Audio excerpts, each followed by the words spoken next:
working at my old school creating a preschool garden with a yarning circle in a really old, just unused space. And I was doing some quotes, and I had had some other landscapers come in, but when I met Jay, I just knew straight away I wanted to work with him because he really listened to me.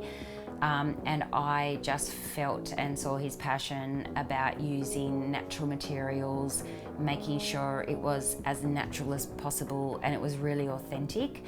And he created a beautiful space there. So when I have been at my new school and I knew that I got a grant and that I could recreate some of our playground space, I asked Jay to come out straight away. Now, I'm not a landscaper at all, I do not know anything about it, but Jay was so respectful and really listened and had so many ideas, and so he obviously is the professional and has, you know, he understands how things work, but he put in my vision of what I said, this is what I see. But he's just so involved the whole time. So as it's all happening, he's looking at it from one angle and looking at it from another and seeing what would work. And, you know, we were going to do this, but maybe we could do it this way and that would be better. So it was really, it kept developing, which was so good. So yeah, it was great when Nicole came to us and wanted to improve the space at the new school that she was at in Tacoma. She mentioned that there was quite a bit of a drainage problem there, so we sort of had to come up with a creative approach as to how to include something that the kids would enjoy playing in but yet still solve the problem essentially.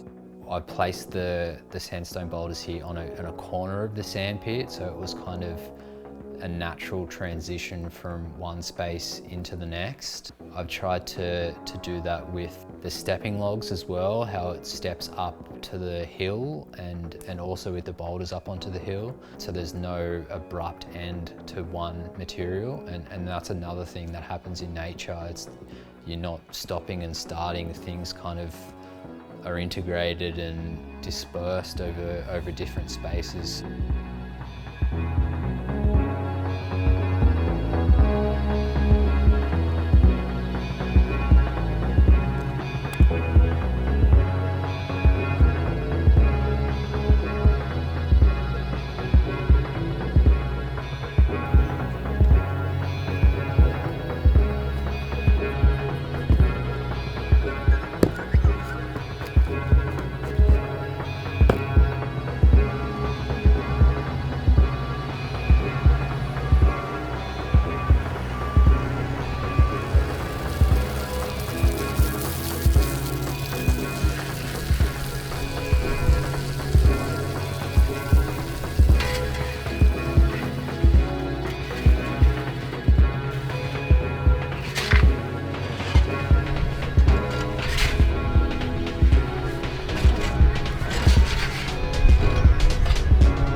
Nature play is amazing, particularly what we've created, because there's areas in that playground where they're required to risk. So the dry riverbed gives them a space that isn't flat and stable. they have to actually negotiate. Where do I put my feet? How am I going to switch my core on to make sure my body doesn't fall over?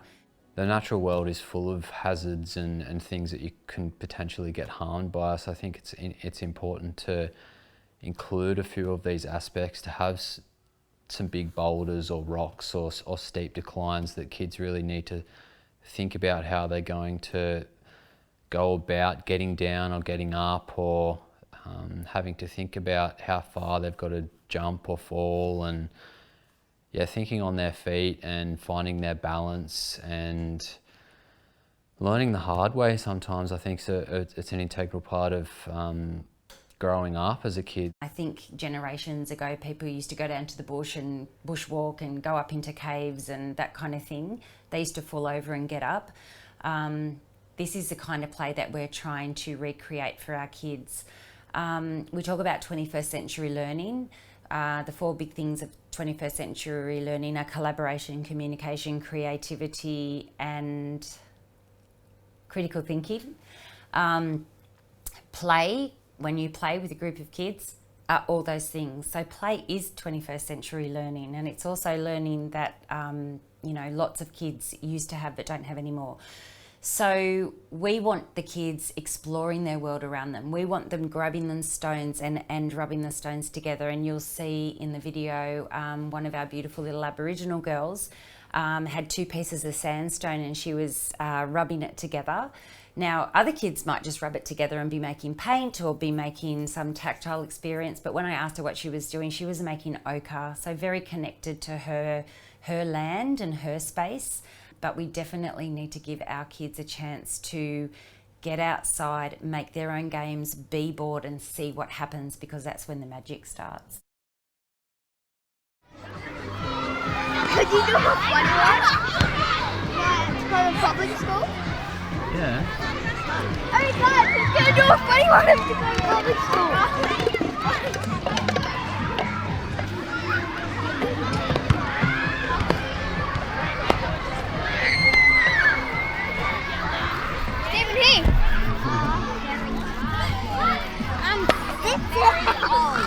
Look at me.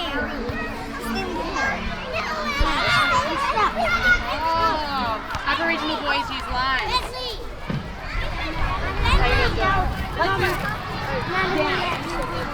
Okay, no worries. Okay, got it. Cool.